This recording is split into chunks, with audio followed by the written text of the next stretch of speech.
Live from Fargo and serving you on TV, online, and on the go. This is Valley News Live at 6. I'm just torn apart. If anything ever happened to her, I don't know what I'd do. Desperate to get their daughter back, two parents called Valley News Live for help today, not knowing where else to turn. Good evening, everyone. Thanks so much for joining us this evening. They say that 16-year-old Akira Morin ran away with her boyfriend, Jacob Ellers.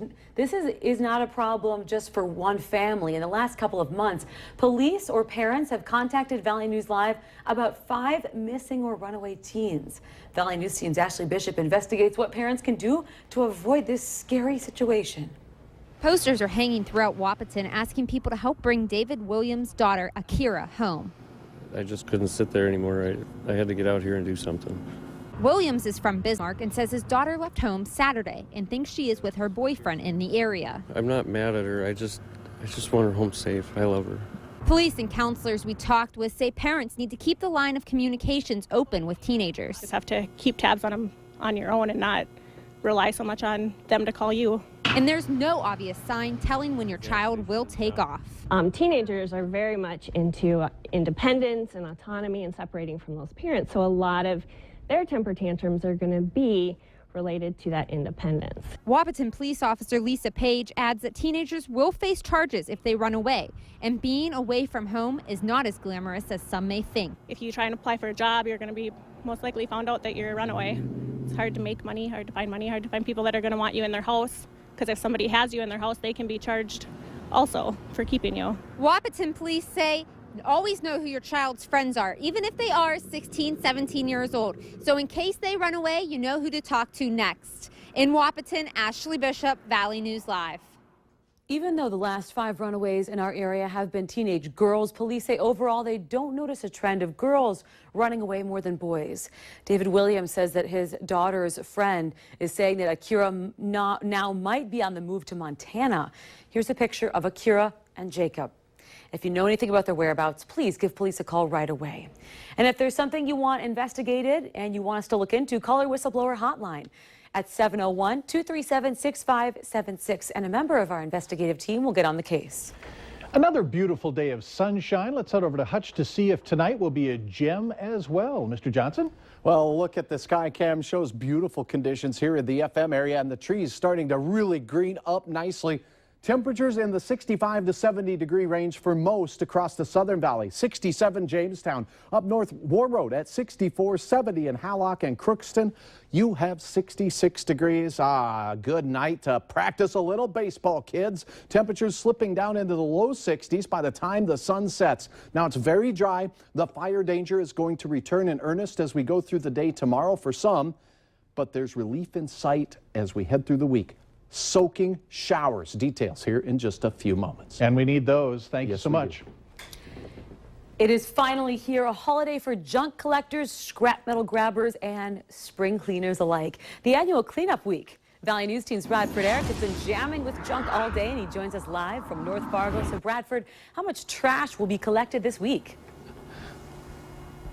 Yep, Stephanie, 2,000 tons. That's equal to a month's worth of garbage in the city of Fargo, and that's going to be grabbed up in just a week's time. And with crews working overtime, who's paying for it?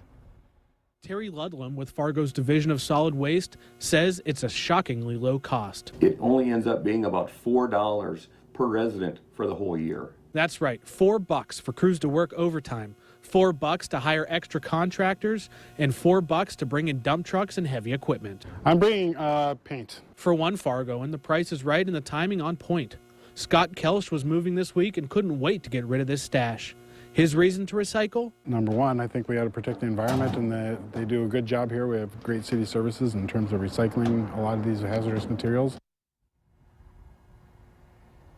Right here in North Fargo is where I met Scott Kelsch earlier today at the Household Hazardous Waste Collection Facility.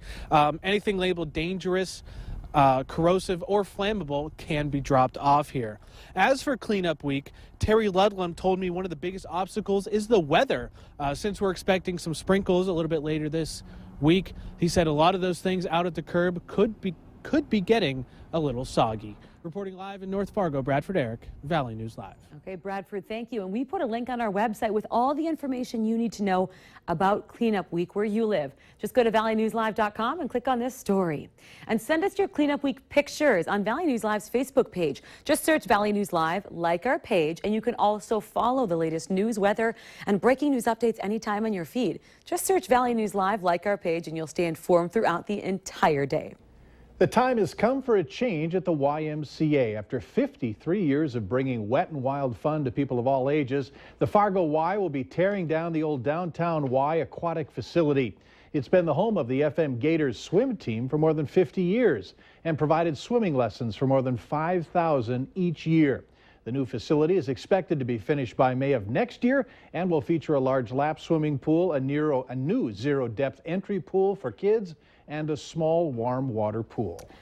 The largest transmission expansion project the Upper Midwest has seen in decades is officially complete. Today, people gathered to celebrate the CapEx 2020, a 240-mile transmission line stretching all the way from Fargo to St. Cloud, Monticello. CapEx 2020 is a joint initiative of 11 transmission-owning utilities. The cost is $640 million, and $80 million of that is spent right here in the state of North Dakota. This project entails 9 million feet of what we call conductor or wire, end to end. But we spent 1.4 million person hours constructing this line. So it truly is a significant project and a great achievement. The new project aims to provide reliable and affordable service to the area. A new family project is spreading across the country, and it's now growing right here in the Valley. It's called Little Free Library. It's a chance for your family and neighbors to encourage reading and literacy with a pretty fun project. Valley News Team's Neil Carlson shows us what's happening and how you can take part. More than 25,000 little free libraries have sprung up across America, and now they're showing up here in Greater Grand Forks, Fargo, Moorhead, and other towns across our region. The concept is pretty simple. You and your neighbors can get together with enough cash to put up a small book stand like this one. Then folks from around the neighborhood are free to take a book and return a book. Miranda Clevin put one up in her yard. People seem to really enjoy it. People of all ages have been coming by. Okay. Think it's a good way to get kids' faces out of their phones? Yeah, I think so. I think the neighborhood kids, at least in the summer, we see them around here a lot bringing books. I like to organize it, and I like to see if people come around and use it. Okay. Yeah. Do you see quite a few people coming? Sometimes, yeah. I see people biking by, and then they stop to get a few books. Inside, folks passing by can find books for all ages. Kelly Bakken didn't know anything about the Little Free Library project until she discovered one while walking her dog. Oh, I was surprised. And I told my friend, and they're like, what, a little library on the corner? I don't believe it. Kind of a nice deal. Yeah, it is really nice, for all ages. If you'd like to build your own, you can be just about as creative as you'd like. You just have to make sure it complies with your city's building codes. In Grand Forks, Neil Carlson, Valley News Live.